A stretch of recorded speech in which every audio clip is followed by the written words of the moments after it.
అండి, నా పేరు గుణరాం. నేను సైబర్ క్రైమ్ పోలీస్ స్టేషన్ నుంచి వచ్చాను. నేను ఇన్స్పెక్టర్గా పనిచేస్తున్నాను. నేను ఇక్కడికి వచ్చిన కారణం ఏంటంటే, ఈ రోజుల్లో డిజిటల్ అరెస్ట్ అనేది చాలా విపరీతంగా జరుగుతోంది.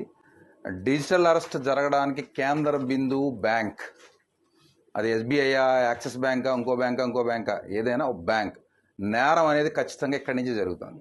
ఆ జరుగుతున్న నేరం ఏ విధంగా జరుగుతుందన్న దాని మీద మీ అందరికీ అవగాహన ఉండాల్సిన అవసరం ఉంది. డిజిటల్ అరెస్ట్ పేరుతో లేకపోతే ఈ సైబర్ క్రైమ్ ఫ్రాడ్స్ పేరుతో సుమారుగా మన ఆంధ్రప్రదేశ్లో ఈ సంవత్సరం అంటే జాన్యువరి నుంచి ఇప్పటివరకు 800 కోట్ల రూపాయలు పైబడి డబ్బులు పోయినాయి అంటే ఒక్కసారి మీరు గమనించండి. బ్యాంక్కి ఏదో కస్టమర్ వచ్చాడు, ఆయన డబ్బులు ఆయన ఇష్టం కదా, ఆయన ఏదో పేరు చెప్పాడు, నేను రాసేసుకున్నాను, ఆ పేరు కరెక్ట్గానే ఉంది, నేను చెక్ చేశాను, నా పైన ఆయన చెక్ చేశాడు, ఆ పైన ఆయన చెక్ చేశాడు, పంపించేశాం అంటే కుదరదు. ఎందుకంటే ఇంటర్నెట్ బ్యాంకింగ్ ఫెసిలిటీ పేరుతో మీరు చాలా ఫెసిలిటీస్ మీ కస్టమర్స్కి మీరు ఏర్పాటు చేశారు. మీలాగే భారతదేశంలో అన్ని బ్యాంకులు ఏర్పాటు చేశాయి. కానీ ఏర్పాటు చేసిన దాన్ని ఆ సౌలభ్యాన్ని నేరస్తులు చక్కగా ఉపయోగించుకొని మనకి డబ్బులు కొట్టేయడం జరుగుతుంది. అంటే ఫెడెక్స్ నుంచి కాల్ చేస్తున్నామని, మీకు ఈ కొరియర్ అందకపోతే 2 నొక్కండి 3 నొక్కండి, లేకపోతే మీరు పలానా చోట నుంచి పలానా చోట కొరియర్ పంపిస్తున్నారు, అందులో మీ ఆధార్ కార్డు ఉంది, మీ ఫోన్ నెంబర్ లింక్ అయ్యింది, అందులో ఈ పాస్పోర్ట్లో లేదు MDM మాదక ద్రవ్యాలు పంపిస్తున్నారు, ఇలా ఏదో రకరకాలుగా వస్తున్నాయి. ఆ టైంలో మిమ్మల్ని ఎవరితోని మాట్లాడనివ్వకుండా మిమ్మల్ని వాళ్ళు అరెస్ట్ చేసినట్టుగా డిజిటల్గా అరెస్ట్ చేస్తున్నామని చెప్పి టోటల్గా మిమ్మల్ని భయభ్రాంతులకు గురి చేసి మీ దగ్గర ఉన్నటువంటి FDలు అవన్నీ కూడా బ్రేక్ చేయించి RTGS ద్వారా మీ బ్యాంకు వచ్చి ఇక్కడి నుంచి అమౌంట్ని వాళ్ళు చేసేసుకోవడం జరుగుతుంది. ఈ ప్రాసెస్ అంతా ఎలా జరుగుతోంది? మేము అన్ని కేసుల్ని పరిశీలించిన తర్వాతన మేము టోటల్గా CP గారు మా టీం అంతా కూడా మేము ఒక క్వశ్చనేర్ తయారు చేయడం జరిగింది. ఇది క్వశ్చనేర్.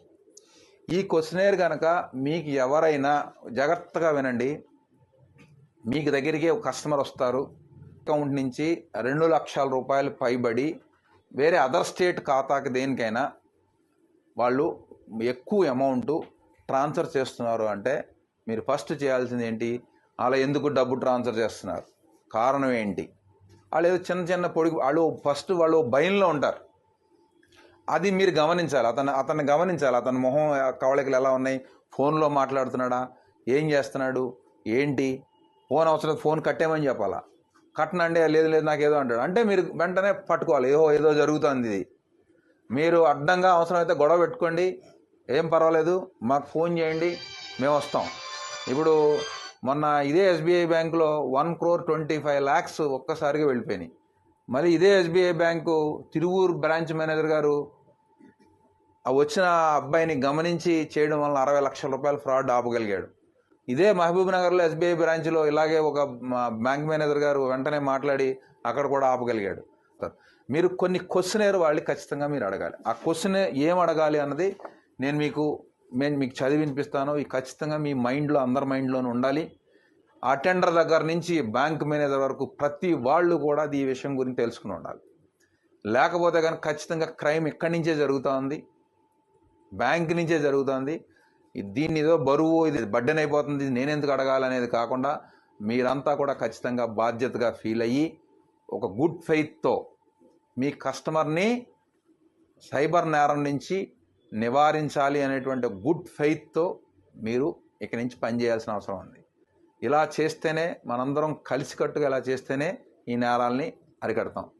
దీని గ్రావిటీ ఎంత ఉంది అంటే లాస్ట్కి మన దేశ ప్రధానమంత్రి గారు మన్ కీ బాత్ కార్యక్రమంలో డిజిటల్ అరెస్ట్ గురించి చెప్పేటువంటి పరిస్థితి వచ్చింది అంటే ఈ నేరం తాలూకా తీవ్రత ఏ విధంగా ఉందో మీరంతా గమనించాలి.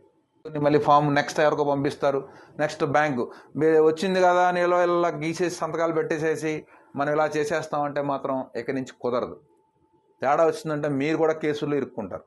టార్గెట్ పీపుల్ ఎలా గుర్తించాలి అంటే 2 లక్షల రూపాయలు పైబడి తన SBI అకౌంట్ నుంచి, సేవింగ్స్ అకౌంట్ నుంచి ఎవరైతే నెక్స్ట్ కరెంట్ అకౌంట్స్ ఉంటాయి కదా, ఆ కరెంట్ అకౌంట్కి RTGS ద్వారా ట్రాన్స్ఫర్ చేయాలని అనుకుంటారో వాళ్ళని మీరు ఫస్ట్ టార్గెట్ గ్రూప్గా మీరు గుర్తించి అయ్యా ఎందుకు చేస్తున్నారు, ఏం క్వశ్చన్ అడగాలంటే మీ పేరుతో అరెస్ట్ వారెంట్ జారీ అయిందని ఎవరైనా మిమ్మల్ని భయపెట్టారా, మీరు స్పందించకపోతే వెంటనే అరెస్ట్ ఆర్డర్ అమలవుతుందని బెదిరించారా? మీ మీద నాన్ బెయిలబుల్ కేసు నమోదైందని చెప్తున్నారా? మీ కేసు లా ఎన్ఫోర్స్మెంట్ ఏజెన్సీలకు పంపించామని బెదిరిస్తున్నారా? అరెస్టుకు ముందు ఇది మీకు చివరి హెచ్చరిక అని బెదిరించారా? మీ ఖాతాలో అనుమానాస్పద లావాదేవీలు గుర్తించామని చెబుతున్నారా? మీ ఫోన్ నెంబర్ క్రిమినల్ కార్యకలాపాలకు లింక్ అయిందని భయపెడుతున్నారా? విదేశాలకు కొరియర్ ద్వారా పంపుతున్న ల్యాప్టాప్లు, పాస్పోర్ట్లు, సిమ్ కార్డులు, మాదక ద్రవ్యాలు వంటి నిషేధిత వస్తువులు మీ పేరుపై ఉన్నట్లు ఎయిర్పోర్ట్లో గుర్తించామని చెబుతున్నారా? మీరు నిషేధిత కంటెంట్, ఉదాహరణకు చైల్డ్ పోర్నోగ్రఫీని యాక్సెస్ చేశారని ఎవరైనా బెదిరించారా? ఈ లావాదేవీకి సంబంధించిన వ్యక్తి మీకు వ్యక్తిగతంగా తెలుసా? డిజిటల్ అరెస్ట్, ఫైన్ లేదా నాన్ బెయిలబుల్ కేసు పేరుతో మీపై ఒత్తిడి తెచ్చి డబ్బులు ట్రాన్స్ఫర్ చేయాలని చెప్పారా? మీరు ఎవరితోనైనా ఫోన్లో మాట్లాడుతున్నారా? సిబిఐ, కస్టమ్స్, ఈడీ లేదా పోలీస్ అని చెప్పి మీకు వీడియో కాల్ చేసి చూపించి భయపెట్టారా? లింక్ లేదా ఈమెయిల్ ద్వారా డబ్బులు పంపాల్సిందిగా ఒత్తిడి తెస్తున్నారా? మీ బ్యాంకుల్లో ఉన్న ఫిక్స్డ్ డిపాజిట్లు రద్దు చేసి డబ్బులు పంపమని భయపెడుతున్నారా? మీకు గల ఆదాయ వనరులు 1 సంవత్సర కాలానికి లెక్కగట్టి దానిలో సగం డబ్బులను పంపమని బెదిరిస్తున్నారా? ఈ ఖాతాకు గతంలో మీరు ఎప్పుడైనా నగదు చెల్లింపు చేశారా? మీరు ఈ లావాదేవీ చేయకపోతే చట్టపరమైన సమస్యలు ఎదురవుతాయని బెదిరించారా? CBI, ED, customs, police video call ద్వారా అరెస్టులు చేయవని మీకు తెలుసా? సైబర్ నేరాల పట్ల అప్రమత్తంగా ఉండి వెంటనే 1930కి కాల్ చేయండి. నేను యాక్చువల్గా ఈ క్వశ్చన్ అంతా చదవడానికి 1 మినిట్ లేదా 1.5 మినిట్ పట్టింది. కస్టమర్ని మీరు జాగ్రత్తగా ఛాదస్తంగా అతను తిడతాడ తర్వాత విషయం తర్వాత, ముందు ఈ క్వశ్చనేర్ కనుక మీరు అతనికి వేయగలిగితే ఈ క్వశ్చన్స్ అన్నీ కూడా ఆల్రెడీ అతను ఫేస్ చేసి ఉంటాడు. అతను ఒక భయంలో మీ దగ్గరికి వస్తాడు, ఓ భయంలో ఉంటాడు. ఈ అడిగితే ఎస్ ఇవన్నీ అడుగుతున్నారు, వాడు కూడా నన్ను అడిగాడు, ఇది ఫ్రాడ్, ఇది ఖచ్చితంగా నా డబ్బులు కొట్టేయడానికి ఎవడో ట్రై చేస్తున్నాడు అని ఆ క్షణం నుంచి మీరు అతన్ని బయటికి తీసుకురావాల్సిన గురుతరమైన బాధ్యత మీ అందరి మీద ఉంది. అది మీరు మాత్రమే చేయగలరు. మీ కస్టమర్ని మీరే రక్షించాలి. కస్టమర్ ఎటువంటి పరిస్థితిలో ఉన్నాడు అనేది కూడా మీరు గమనిస్తూ ఉండాలి. మీరు ముఖ్యంగా మీరే చేయాలి. అటెండర్లు, సెక్యూరిటీ వచ్చిన వాళ్ళంతా సార్ ఇక్కడ ఇటువంటి చూడండి అని మీరు చదివిపించాలా. ఏమంటే ఇదే బయట బోర్డు, పెద్ద బోర్డు పెట్టండి, ఫ్లెక్సీ పెట్టండి, నేను మీకు సాఫ్ట్ కాపీ పంపిస్తాను, పెద్దది పెట్టండి. వచ్చిన వాళ్ళని వెళ్ళే వాళ్ళని చదివించాలి.